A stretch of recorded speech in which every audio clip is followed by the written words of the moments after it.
Kalian masih ingat gak dengan gambar berikut? Gambar apa ya ini? Nah, ini adalah gambar rantai makanan. Kakak ingetin lagi ya. Jadi, rantai makanan adalah proses perpindahan energi antar organisme melalui proses makan dan dimakan ya teman-teman.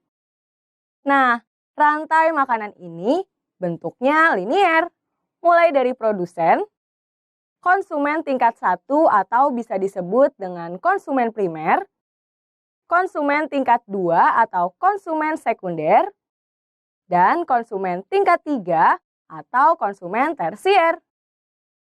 Karena bentuknya lurus, makanya disebut dengan rantai ya.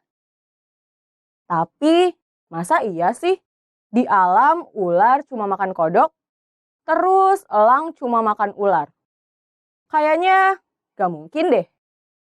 Nah, kalau bentuknya kayak gini, baru nih masuk akal.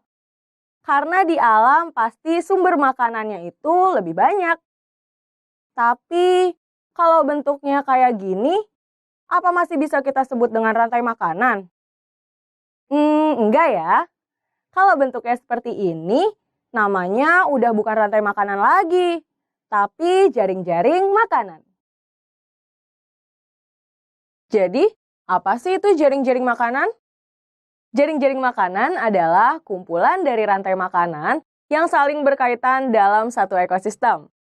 Contohnya nih, di ekosistem sawah, jaring-jaringnya seperti ini. Kalau kita uraikan jadi rantai makanan, jadinya ada banyak nih. Rantai makanan yang pertama ada padi, ulat, ayam, dan burung elang. Selanjutnya ada padi, ulat, ayam, dan ular. Lalu padi, belalang, ayam, dan burung elang. Kemudian ada padi, belalang, ayam, dan juga ular. Rantai makanan yang selanjutnya ada apa lagi ya? Nah, selanjutnya itu ada padi, belalang, kodok, dan burung elang. Lalu ada lagi nih, padi, belalang, kodok, dan ular. Berikutnya ada padi, tikus, dan burung elang. Terus ada apa lagi ya? Nah, ada padi, tikus, ular, dan juga burung elang. Wah, banyak ya. Jadi dari sini kita jadi tahu nih, kalau jaring-jaring makanan itu terdiri dari banyak rantai makanan yang saling berhubungan satu sama lainnya. Berdasarkan gambar ekosistem sawah ini, yang berperan sebagai produsen adalah padi ya. Karena padi dapat membuat makanannya sendiri atau bersifat autotrof. Lalu, organisme yang berperan sebagai konsumen tingkat 1 adalah organisme yang memakan produsen.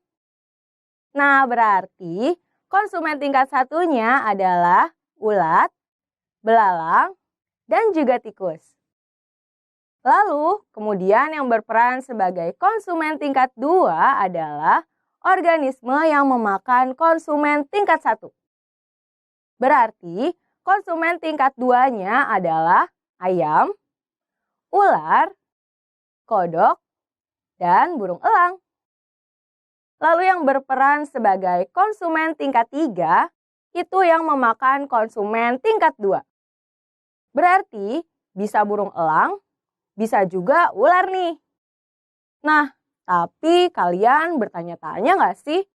Kenapa burung elang dan ular itu bisa menempati dua posisi? Nah, jadi memang penentuan tingkatan ini nggak saklek ya teman-teman. Karena konsumen tingkat 3 itu kan bisa bersifat karnivor atau omnivor. Nah, jadi mereka bisa fleksibel menempati tingkatan yang mana aja, tergantung makanannya. Oke, jadi lebih paham ya. Sekarang coba kita review lagi nih. Jadi jaring-jaring makanan adalah kumpulan dari rantai makanan yang saling berkaitan dalam satu ekosistem. Nah, di dalam jaring-jaring makanan, ada yang berperan sebagai produsen, konsumen tingkat 1, konsumen tingkat 2, dan konsumen tingkat 3. Nah, tingkatan-tingkatan ini ditentukan berdasarkan organisme yang dimakan oleh organisme tersebut. Misal, kalau dia nggak makan apa-apa atau membuat makanannya sendiri, berarti dia produsen. Lalu kalau dia makan konsumen tingkat 2, berarti dia konsumen tingkat 3 ya. Nah, sekarang coba deh kalian perhatikan gambar berikut. Ini adalah contoh jaring-jaring makanan pada ekosistem akuatik. Berdasarkan gambar ini, yang mana sih yang berperan sebagai konsumen tingkat 1? A. Fitoplankton, B. Zooplankton, atau C. Rumput laut? Jawabannya yang B ya. Jadi kalau di ekosistem akuatik seperti ekosistem laut ini, yang berperan sebagai produsen itu adalah fitoplankton ya. Karena dia dapat melakukan fotosintesis, sehingga bersifat autotrof. Nah, berarti fitoplankton adalah produsen ya. Nah, kalau berdasarkan gambar ini, berarti konsumen tingkat satunya itu adalah zooplankton. Nah, karena zooplankton itu memakan fitoplankton ya. Ingat ya teman-teman, fitoplankton berperan sebagai produsen karena dia bersifat autotrof. Dan zooplankton itu berperan sebagai konsumen karena bersifat heterotrof. Nah, biar makin paham, jangan lupa ya, latihan soalnya dikerjakan. Sampai jumpa!